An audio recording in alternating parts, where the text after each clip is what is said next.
Welcome to our channel. Today, we honor the memory of legendary actors, musicians, and other remarkable individuals who have recently left us. Let's take a moment to remember their invaluable contributions to the arts, culture, and society. Our deepest condolences go out to their loved ones and fans. We also express our gratitude for their work and achievements, which will continue to inspire future generations. Before we begin, show your support by liking this video and subscribing to our channel so you never miss our tributes to extraordinary lives.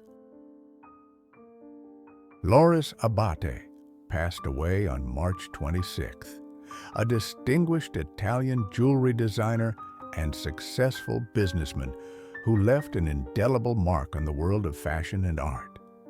His name became synonymous with sophistication and bold innovation, and the Mila Schön brand, founded alongside Mila Nutrizio Schön, became a legend embodying Italian chic and refinement. In 1960, Loris Abate and Mila Schön launched the Mila Schön brand, which rapidly gained popularity both in Italy and beyond.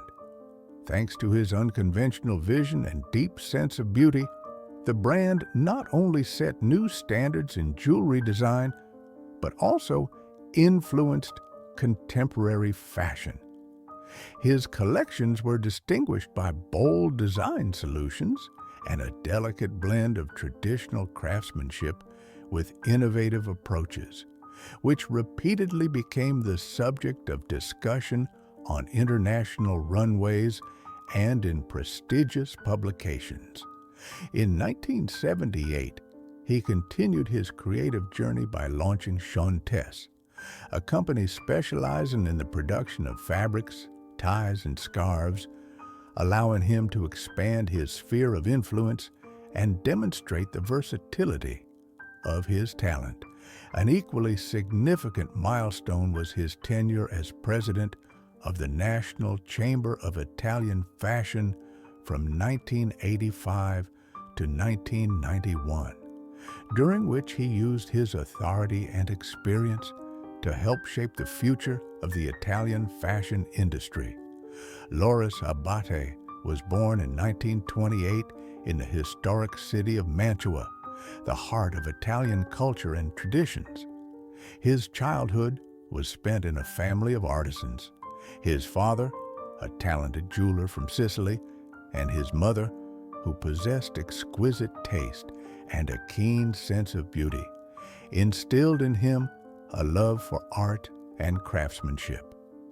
In those difficult post-war years, when Italy was slowly recovering from devastating conflicts, the Abate family faced considerable hardships, economic difficulties, lack of resources, and general instability. Despite all the trials, in an atmosphere of home comfort and support, a dream was born that later became a life mission: the desire to create beauty, inspire, and bring joy to others. From an early age, Loris exhibited a vivid creative streak and a thirst for knowledge. His educational journey began with the study of visual arts and crafts, allowing him to experiment with forms and materials from a young age. The pursuit of perfection prompted him to further education and professional growth. He dedicated himself to studying fashion and design, unafraid to go beyond traditional approaches. It was during this period that the first ideas emerged, which later became the foundation of his creative achievements. Young Loris, full of ambitions and dreams, boldly moved towards the future, experimenting and improving, each time discovering new facets of beauty. Abate's personal life was as rich and passionate as his professional accomplishments. His meeting with Mila Schön became a turning point not only in his career, but also in his heart. Their partnership, based on mutual respect, deep emotional connection, and a shared creative ideal, became a vivid example of how love can be an inexhaustible source of inspiration. Their relationship was marked by sincerity and warm support, allowing them to overcome any life challenges. Each collection they created breathed passion, and every detail, love, turning into a true work of art reflecting their shared dreams and aspirations. Today, as we bid farewell to Loris Abate, we remember him as a man who transformed the world of jewelry design, turning each piece into a work of art and each collection into a story of love and creativity. His life was filled with the brilliance of talents, the courage of innovations, and the warmth of family ties. May his bright memory forever shine like a precious stone, illuminating the path for future generations. And may every star in the night sky remind us of the great master who gave his soul to the world. Norman Manuel Abramson died March 26th.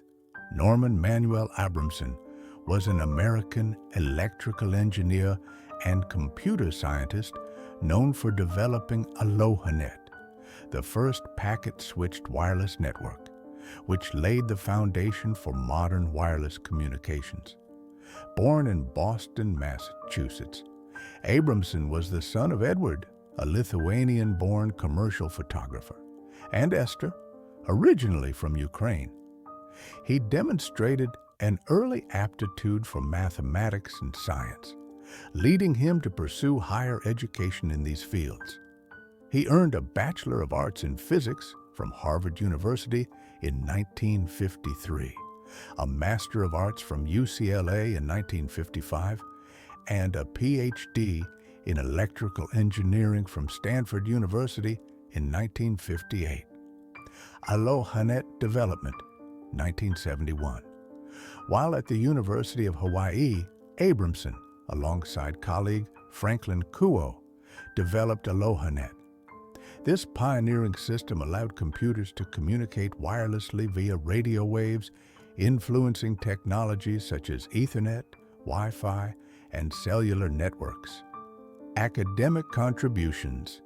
Throughout his tenure at the University of Hawaii, 1966 to 1996, Abramson served as a professor and chair of the Information and Computer Sciences Department.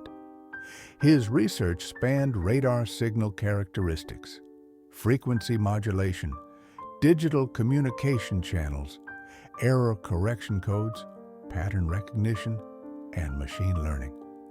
In his personal life, Abramson was married to Joan, with whom he had 2 children, a son, Mark, and a daughter, Karen.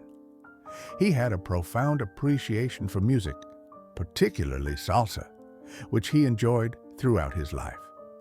In his later years, Abramson faced health challenges, including metastatic skin cancer, which ultimately led to his passing on March 26, 2025, in San Francisco, California, at the age of 90. Norman Abramson's innovations have left an indelible mark on the field of wireless communications. His work continues to influence the technologies that connect us today, ensuring his legacy endures in the digital age. Norman Abramson's brilliance illuminated the path to our connected world, and his legacy will forever resonate in the networks that bind us. Clinton Eastwood Jr. was born on May 31, 1930, in San Francisco, California. He was the eldest child of Clinton Eastwood Sr., a steel worker and later a manufacturing executive, and Margaret Ruth Runner, who worked in a clerical capacity. His family had a relatively comfortable, though nomadic, lifestyle due to his father's job, which required frequent relocations across California. These moves meant that Clint had to adapt to new schools and neighborhoods throughout his early years. Eastwood grew up during the Great Depression, which shaped his early experiences and instilled in him a strong sense of self-reliance. His parents were not involved in the entertainment industry, nor did they actively encourage him to pursue a creative career. Instead, they emphasized discipline, hard work, and practicality. However, Clint showed an early fascination with storytelling and film, even though he never actively pursued drama in his early years. As a child, Eastwood was known for his strong physique and quiet demeanor. He was unusually large for his age, and by his teenage years, he stood at over 6 feet tall. This earned him the nickname Samson among his peers. He attended various schools due to his family's frequent relocations, but he eventually graduated from Oakland Technical High School. During his school years, Clint was not particularly drawn to academics. Instead, he had an interest in mechanics and music. He played the piano and developed an appreciation for jazz, a passion that would remain with him throughout his life. However, he did not participate in drama clubs or school theater productions, which makes his later career in acting all the more remarkable. After high school, Eastwood worked various odd jobs, including as a lifeguard, forest firefighter, and golf caddy. In 1951, he was drafted into the United States Army during the Korean War. Although he never saw combat, he was stationed at Fort Ord in California, where he worked as a swimming instructor. It was during this time that he had a fortuitous encounter that would change the trajectory of his life. While at Fort Ord, Eastwood met individuals connected to Hollywood, including a fellow soldier who introduced him to a casting agent. With his striking looks and towering height, he had a natural screen presence that intrigued talent scouts. Encouraged to try his luck in Hollywood, Eastwood moved to Los Angeles after his discharge in 1953. His initial years in Hollywood were challenging. Lacking formal training in acting, Eastwood took classes while working as a gas station attendant and digging swimming pools to make ends meet. He managed to secure a contract with Universal Studios in 1954, though his early roles were minor. He appeared in uncredited parts in films such as Revenge of the Creature, 1955, and Tarantula, 1955, both of which were low-budget sci-fi productions. His rugged looks helped him stand out, but studio executives initially criticized his acting ability and speech patterns. He was even advised to take diction lessons. Despite these hurdles, Eastwood remained determined and continued refining his craft. Eastwood's first significant break came in 1959 when he was cast as Rowdy Yates in the television Western Rawhide. The show ran for 8 seasons until 1965, making him a household name. While his role was not the lead, his charisma and natural presence made him a fan favorite. This period also marked Eastwood's growing interest in directing, as he observed seasoned filmmakers on set. While Rawhide gave him steady work, it wasn't until he ventured into the world of spaghetti westerns that his career truly skyrocketed. In the mid-1960s, Eastwood took a chance by traveling to Europe to star in an Italian western directed by a relatively unknown filmmaker, Sergio Leone. That film, A Fistful of Dollars, 1964, introduced audiences to Eastwood's now iconic man-with-no-name character. With his stoic demeanor, poncho-clad silhouette, and cigar-chewing toughness, Eastwood became an international star almost overnight. The success of A Fistful of Dollars led to two more films in what became known as the Dollars Trilogy, For a Few Dollars More, 1965, and The Good, the Bad, and the Ugly, 1966. These films cemented Eastwood's image as the ultimate Western anti-hero and made him one of Hollywood's most bankable stars. While he had yet to reach the peak of his career, Clint Eastwood had firmly established himself as a leading man by the late 1960s. His journey from a struggling actor to an international star had been marked by perseverance, adaptability, and a keen sense of his own evolving screen persona. Soon, he would begin taking control of his own projects, laying the groundwork for his future as both an actor and filmmaker. Following the massive success of Sergio Leone's Dollars Trilogy, Clint Eastwood returned to Hollywood as a bona fide star. The late 1960s saw him build upon his tough guy image, starring in westerns such as Hang 'em High, 1968, and Coogan's Bluff, 1968. The latter marked the beginning of his long-term collaboration with director Don Siegel, who would later shape Eastwood's approach to filmmaking. His transition from the European westerns to Hollywood productions wasn't without challenges. Many in the industry still saw him as a television actor or a passing action star. However, Eastwood was determined to prove his versatility. In 1971, Eastwood took on one of the most defining roles of his career, San Francisco police detective Harry Callahan in Dirty Harry. The film, directed by Siegel, revolutionized the crime thriller genre and introduced one of the most iconic lines in cinematic history. You've got to ask yourself one question. Do I feel lucky? Well, do you, punk? Dirty Harry was a box office success, cementing Eastwood's image as the ultimate tough guy law enforcer. However, the film also generated controversy due to its portrayal of police brutality and vigilante justice.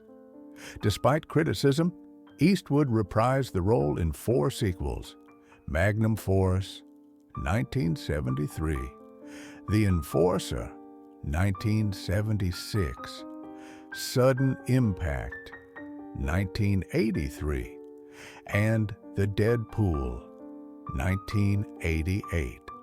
His rise in Hollywood wasn't without personal struggles. By the early 1970s, Eastwood had built a reputation for being intensely private, preferring solitude to the traditional Hollywood social scene. He also endured the physical demands of his action-heavy roles, often performing his own stunts, which led to injuries and chronic pain. Even at the height of his acting career, Eastwood harbored ambitions beyond starring in front of the camera. He made his directorial debut with Play Misty for Me, 1971, a psychological thriller that showcased his ability to create tension and suspense. Unlike the action-heavy roles he had become known for, this film demonstrated his storytelling depth and his skill in crafting complex narratives. Throughout the 1970s and 1980s, Eastwood continued to direct and act, making notable films such as High Plains Drifter, 1973, The Outlaw, Josie Wales, 1976, and Pale Rider, 1985. His directing style was characterized by minimalism, realism, and an emphasis on character-driven storytelling. By the 1990s, Eastwood had fully transitioned into a respected filmmaker. He directed and starred in Unforgiven, 1992, a revisionist Western that deconstructed the traditional gunslinger myth.